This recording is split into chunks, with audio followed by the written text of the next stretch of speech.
My name is Emily, and I'm 44 years old. I work on TV, and my husband, Tom, also 44, has a photography studio. We started dating in high school and got married when we were 26. We were each other's first boyfriend and girlfriend. It felt like we were meant to be together, and we never really thought about being with anyone else. When I was 25, I lost my parents in an accident. It was really tough, but I couldn't imagine going through it without Tom. He was like family to me. After we got married, Tom moved into the house my parents left me, and it felt like I had both my parents and Tom looking out for me. 2 years into our marriage, we had a son, and we were very happy. Tom was great at helping with chores around the house and taking care of our child. He was the ideal husband for a couple like us who both worked. However, my mother-in-law, Jen, didn't like the fact that Tom, a man, did household chores. I want to talk about something that happened 10 years ago because of this. When our son started elementary school, Jen, who lived about 30 minutes away by train, started visiting our house more often. This was because after-school care at elementary school ended earlier than at nursery school, and we needed her help to pick up our son, who couldn't stay home alone yet. Around the same time, my father-in-law, Steve, had retired and was at home more often. Jen had always been a housewife, and Steve couldn't do any household chores. So, whenever Tom naturally started preparing meals in the kitchen, she would say things like, "A man shouldn't be in the kitchen," or, "I can't believe this." Our generation would never imagine such a thing. When I first visited Tom's parents' house, she said to me, "Emily, you're going to quit your job, right?" She couldn't let go of the idea that women should be housewives. She also didn't seem to like the fact that I had a glamorous job as a broadcaster. But Tom, who knew me from our high school broadcasting club, always supported my dream of being a broadcaster. Likewise, I supported Tom's dream of being a photographer, and working together was completely natural for us. We managed to get through the tough nursery school days together. Just when we thought elementary school would be easier, we found the after-school care to be less flexible and not very appealing. This situation led to us having to rely more on Jen. Once she started coming into the house, she would make comments like, "The laundry isn't folded properly," or, "Isn't this cleaning a bit sloppy? There's dust over there." But Tom would casually reply, "Oh, I'm in charge of the laundry. Is that not okay?" Or, "It's fine. No one dies from a bit of dust." Yet she would still complain to Tom behind my back, saying, "Aren't you ashamed to let your husband do the laundry?" Or, "It's bad for our reputation." However, since her help was appreciated, I just listened without talking back. On the other hand, Jen had old-fashioned views but liked new things. Unusually for her age, she owned a smartphone. "I'm the only one among my friends who has a phone," she would boast. She used the internet to look up various things, saying, "See, you can do these kinds of things so easily now, and you have to use convenient things." She made good use of it, making reservations at restaurants and using services. At that time, our family relied on a delivery service for our shopping, orders done weekly via paper and delivered. This, too, seemed to displease Jen. She would say things like, "You should just go shopping yourself," and "The delivery fee is a waste." But when she discovered that the service could be ordered online, she urged me, "Why did you do this, Emily? Ordering on paper is so old-fashioned." When Jen would stay until late at night so that Tom and I were preparing dinner, she would say, "I have to go back for Steve's dinner, and he won't eat if he's alone." Then she would leave. Steve really couldn't do any housework at all. "Tom, why is it that you, who grew up in such an environment, are so cooperative with household chores?" I asked Tom once. He replied, "Mom always complained anxiously about Dad not helping with the chores. I decided that when I got married, I would definitely help out to avoid being complained about." So it was a case of learning by negative example. Jen was angry that her husband didn't do housework and found it amusing that her son did. I couldn't understand what would satisfy her, but I guess she just liked to complain. So I tried to keep my distance as much as possible. At that time, I had no idea that Jen was so cornered that she would end up doing something like selling our house without permission. Yes, that summer, I was offered a chance by my company to go on a 2-month business trip overseas to participate in a sports broadcast at the World Championship.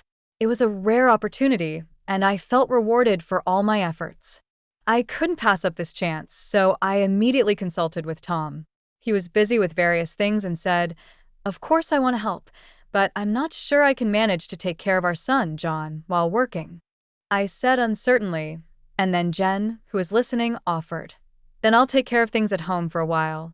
Despite my concerns due to past experiences, I had no one else to rely on and decided to entrust my son to Jen. We considered having Tom and John stay at Tom's parents', but it would be difficult to commute to school from there. So Jen decided to come to our house on weekdays.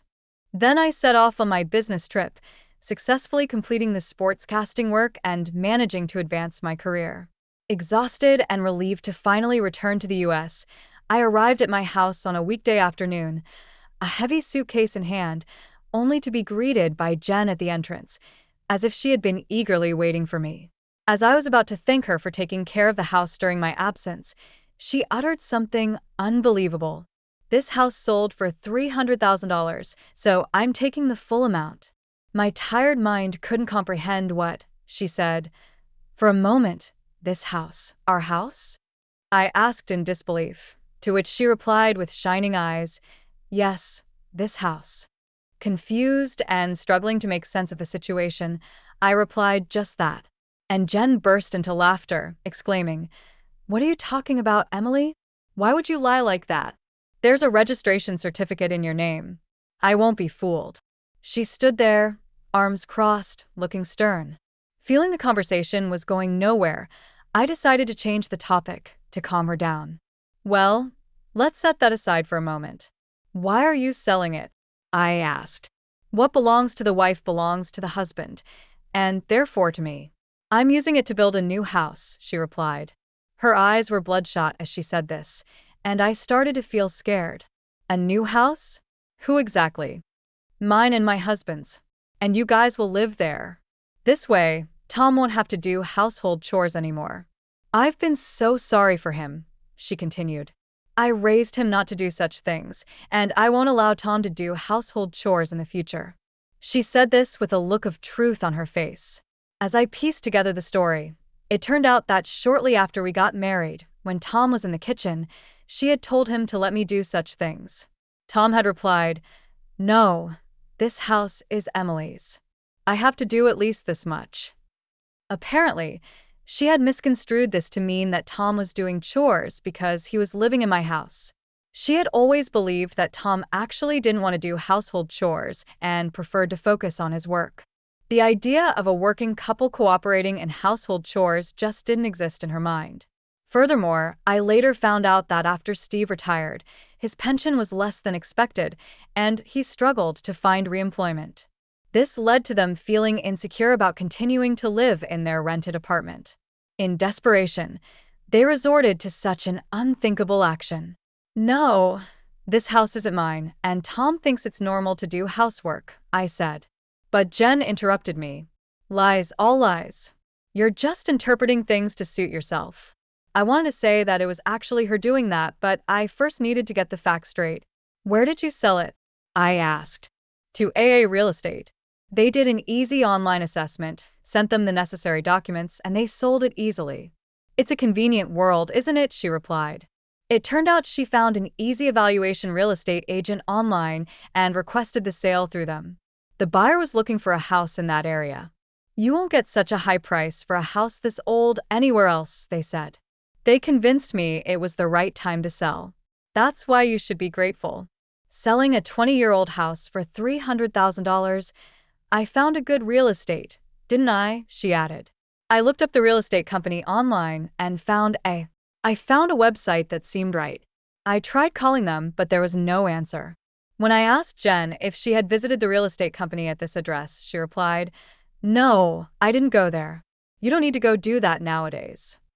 I told her, "First, go to this address tomorrow. If you don't, I won't discuss this any further." And reluctantly, she left. The next day, I received a tearful call from her. It's not there. The real estate company doesn't exist at the address."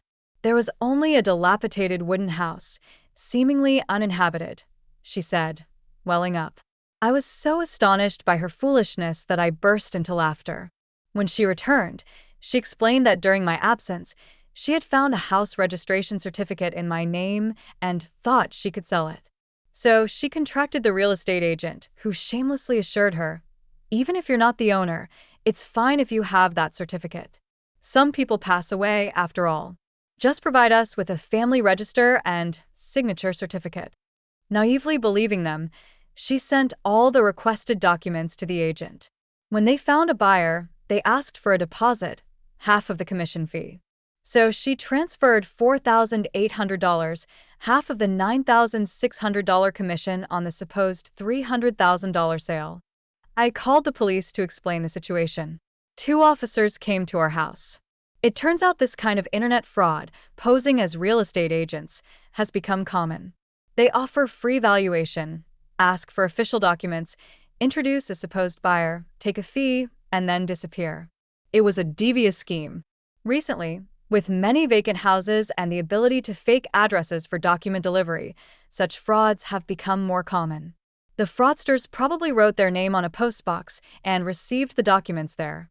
Jen was trembling as she answered the police officer's questions. "Let me ask you again. The house deed you sent, it belongs to your daughter-in-law, right?" the officer asked, tilting his head in confusion. "Yes, I did," she said, realizing the gravity of the situation. As the third party got involved, Jen nervously started, "I thought that, well, it belonged to my son." But she was quickly countered by the officer. "Even if it was your son's, isn't it strange trying to sell someone else's house?" he said incredulously. Red-faced, she blurted out, "No, it's not like that. Emily asked me to, she wanted to get the house appraised to sell it."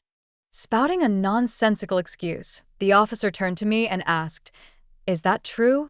To which I simply replied, "No, I didn't ask for that." The officer, unsure of whose testimony to believe, eventually seemed to trust me over my visibly distressed mother-in-law. "She says she didn't ask for it. You shouldn't sell things on your own, ma'am. Normally this wouldn't even be possible. This is just outrageous," he lectured. And Jen bit her lip, looking down in silence. The officer, now convinced of Jen's rash actions, inquired about the deed registration. "You sent a copy, right?" she replied in a faint voice.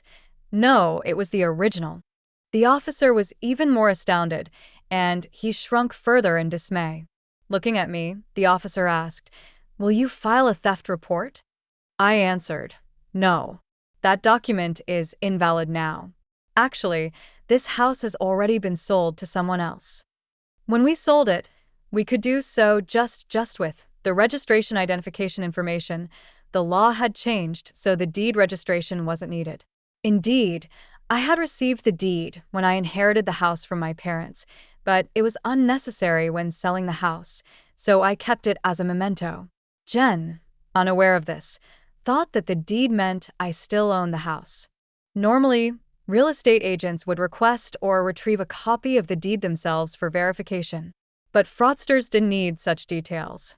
After all the embarrassment, she looked at me resentfully and muttered, "Why didn't you sell the house? It's a curse to sell your parents' home. People in flashy jobs are like this." I met her gaze and said, "Tom wanted it. He needed a lump sum." "Tom? Why?" she exclaimed, her face turning even bluer with surprise. At that time, Tom wanted to start his dream photography business, but didn't have enough funds. The house was our only significant asset, so we sold it to an acquaintance and rented it back. When I explained everything in one go, Jen's shoulders slumped as she muttered, "So Tom's success now is because you sold the house, Emily?" Well, I could say that. But I believe that spouses should stick together through thick and thin. "We're in this together," I replied. Upon hearing this, Jen suddenly began to cry bitterly. "I wanted to work too," she sobbed. "My husband can't do anything. Even now, after his retirement, he does nothing. What has my life been for?" Her litany of complaints against Tom continued, leaving the police officer struggling to complete the report. Ultimately, the fraud report was filed, but even after 10 years, the culprits have not been caught. It's unlikely that the money will ever be recovered. Following the incident, Steve became vigilant over Jen's actions and took over all financial control, denying her any access to money. Whenever she needed something, she had to request it from him and would be given cash. "It's so suffocating," Jen complained to Tom, who reminded her that she brought it upon herself. Now, with no disposable income, she works through senior job listings and currently teaches the elderly how to use smartphones. She's well regarded for her ability to empathize with the struggles of older learners. Steve, perhaps due to his pride, found senior jobs unsuitable and quit soon after starting, providing no income. Nowadays, Jen is busier, often leaving him with household duties as she goes out. Interestingly, he's taken an interest in cooking and is getting quite good at it. The roles in Tom's parents' house have reversed, but both seem to have found new fulfillment.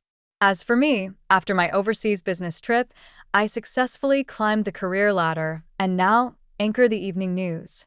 Tom's photography studio is thriving, and we've managed to save enough to consider buying back and renovating the family home. We are grateful to our acquaintance for allowing us to keep the house, despite the outrageous incident. It worked out well for Tom's parents in the end. Our son is turning 17 and approaching adulthood, so I've shared the story with him as a cautionary tale about internet fraud. However, to preserve his grandparents' dignity, I've kept the part about them trying to sell our house a secret.